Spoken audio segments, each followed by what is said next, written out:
Morning everyone, welcome back to Nat's Knackers Yard.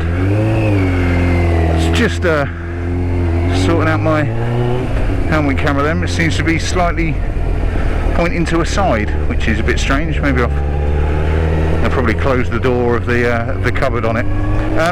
Anyway, random. How the devil are you? Hope all is well. It's a fucking strange old world, isn't it?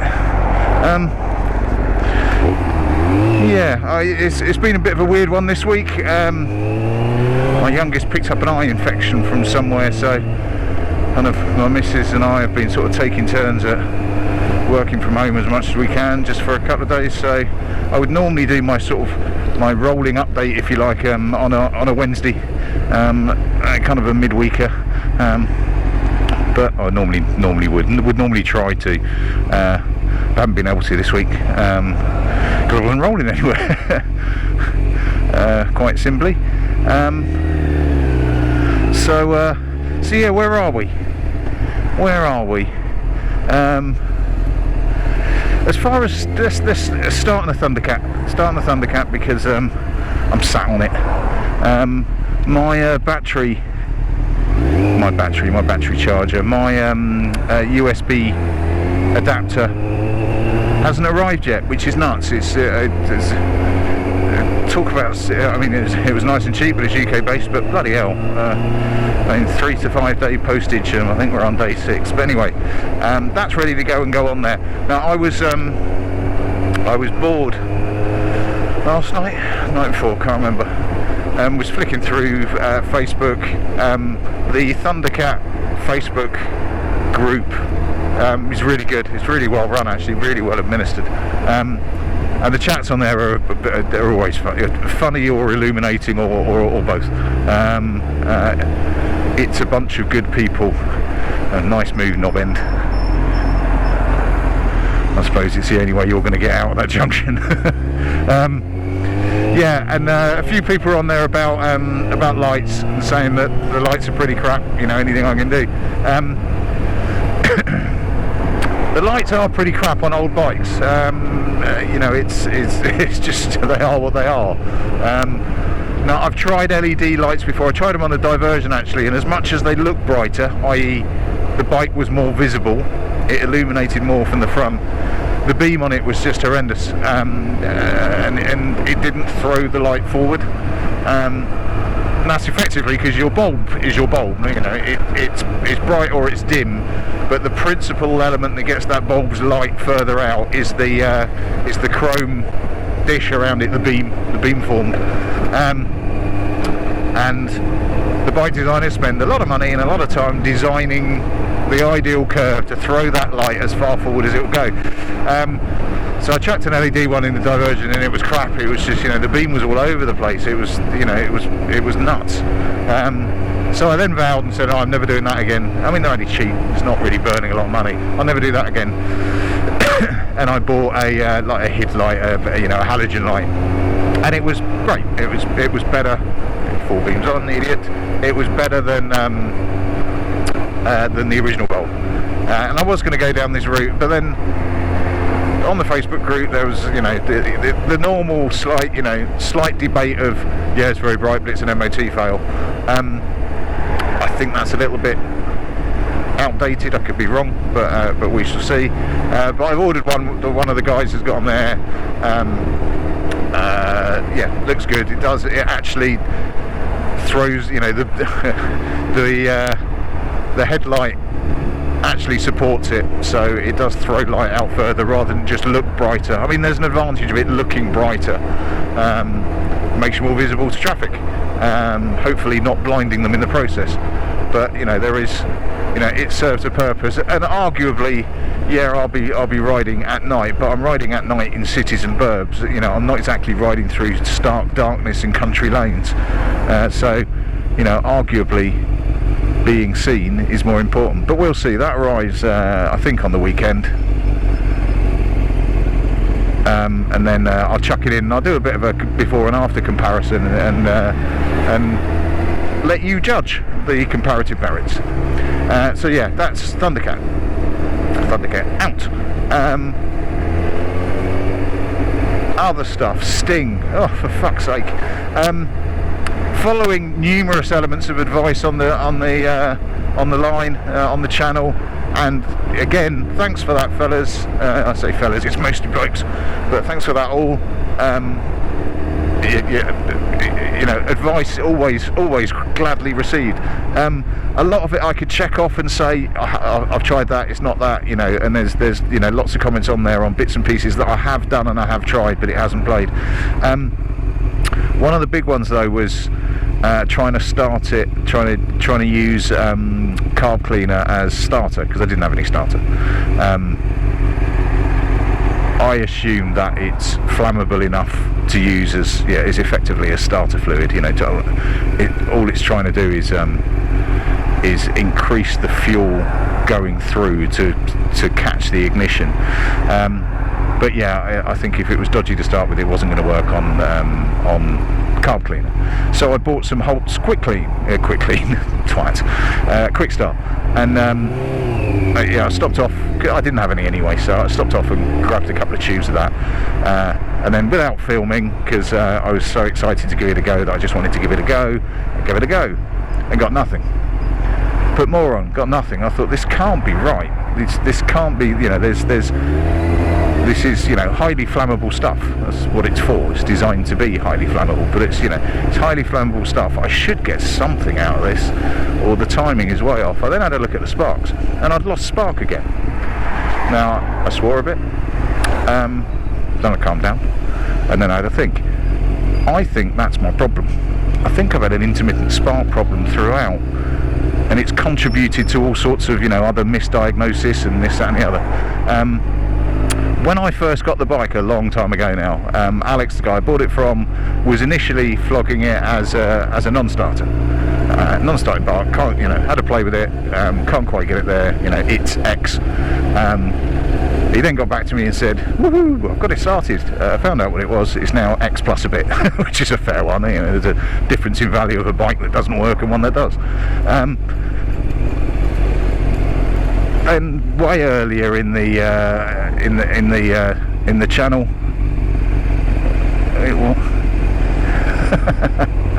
way earlier in the channel, I had spark, then lost spark, and all sorts of fun and games. I got back to Alex and said, when you lost spark, mate, how did you get it back? And it turns out that it was a loose wire in the CDI, not in the CDI, in the plug to the CDI. So I give him a wiggle, jammed in, you know, actually a wooden toothpick, just to try and clean out the edges and get a cleaner connection, and hurrah, it worked. Cheers, Alex, you're a fucking star.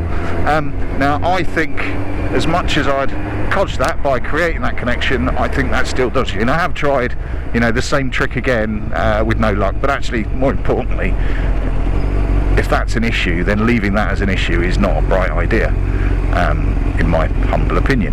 So what I've then done is had a look around and thought, right, okay, if this is an intermittent spark problem, it's electrical, which means it is either CDI, which I can replace. It's not cheap, but they do exist. They're about 70 quid or so. Well, it depends where you go, actually. It's anywhere between 70 and 160, I think. But yeah, for a little bit of investment, I can get a new CDI. But then I was thinking, well, that's all well and good, but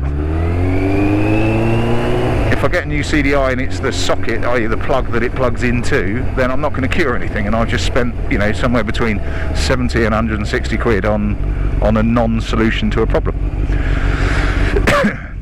So what? I then had a look at looms, thinking, well, this is gonna fucking cost, because there's not that many of them. There are so many. I've had so many issues with varieties of bikes.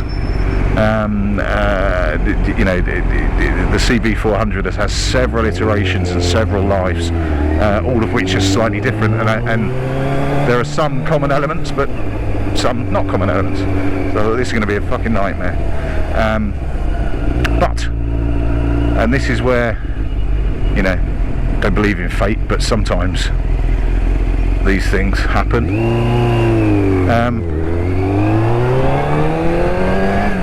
I looked on eBay, which is always my first port of call for shopping for stuff for bikes.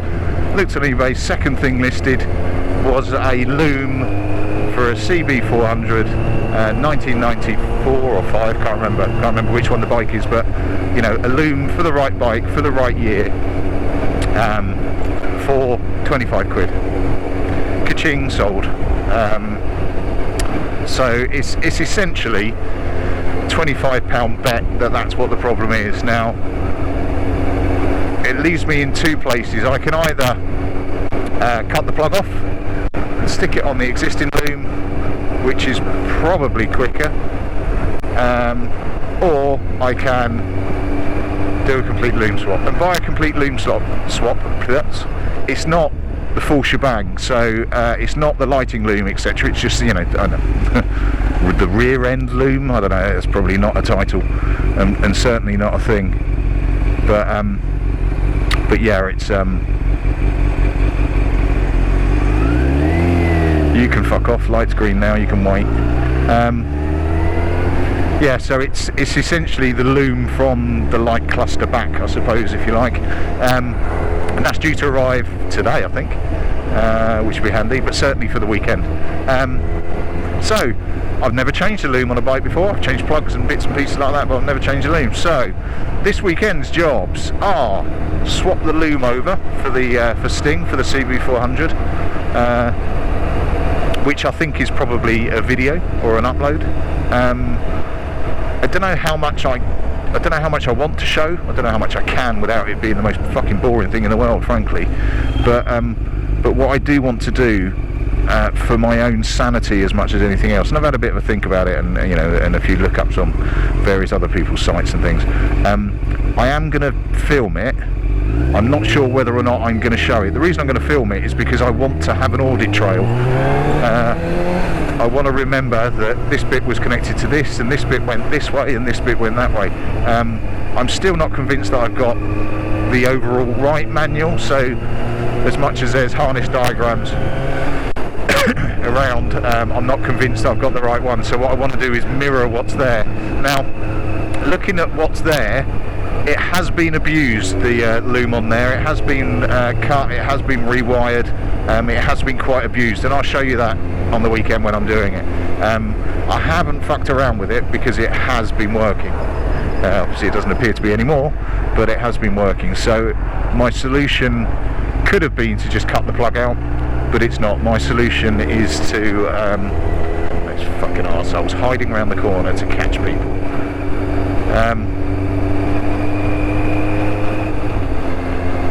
Yeah, so my solution is just to replace the whole loop, and that's what I'll be doing this weekend, and I'm quite excited about it, ridiculously excited about it. Now, Sting has been pissing me off constantly, and everything that I've done and had to do has been a little bit, I'll try this and I'll try this. I haven't been particularly confident over whether or not what I'm trying will actually fix. Yeah, because I haven't narrowed down the problem. I've just been trial and error, trying to, you know, knock down targets as I see them. This is, I think, probably the first time where I think I might actually have a solution to it, and I might have got to the core issue of the bike, and that's the fact that its spark has been intermittent throughout, and every time its spark has failed, I tried something different, and again and again and again, not knowing the fact that, and I'll show you on the weekend, but the CDI has a mount behind the airbox. Now, to get the carb out, you need to move the airbox back, obviously, to make space, which means you need to flick the CDI out the way to make space for the box to come back into. Now, I think every time I've done that, it's put stress on that, on those connections on the CDI, and sometimes it's broken it, and sometimes it's fixed it. So there's something in there that has caused all those issues. So each time I've done, each time sporadically it drops off, I've either fixed it or I've broken it again. So yeah, I'm really quite excited because I might have found the core issue with the bike. Now, alternatively, I'm going to change this loom, plug the CDI in, and still have issues because it's the CDI and not the loom. So what? Well, then I've just wasted 25 quid and probably a few hours, but I've wasted 25 quid on a loom when it didn't actually need one, but it will have a loom that is complete, or wrong. It will have a loom that is more complete than it was before. So I have improved the bike, I think. And I'll order a new CDI and we'll crack on with a new CDI. But yeah, so that's where we are. So this weekend, probably, I don't know whether or not to even bother filming. Do you know what? I will film the Thundercat, but it's not necessarily putting in the USB port, because that should be relatively simple. But I will try and film it probably over a couple of evenings. You're indicating? Probably over a couple of evenings on what difference, if any, the lights make. We should be, I think quite interested. There's enough debate on whether or not it's worthwhile doing on Facebook, I think, to justify making a video to say this is it before, with a bulb, and I don't know what that bulb is until I take it out, but this is what it is with a bulb, this is what it is with an LED light, this is the difference. Live with it for a few days or so, or a few nights, I suppose, and then give a bit of an opinion. Right, that'll do me. A bit of a rolling update, a little bit late because rolling updates only work when you're rolling. That'll do me. Catch you later. Ta-da.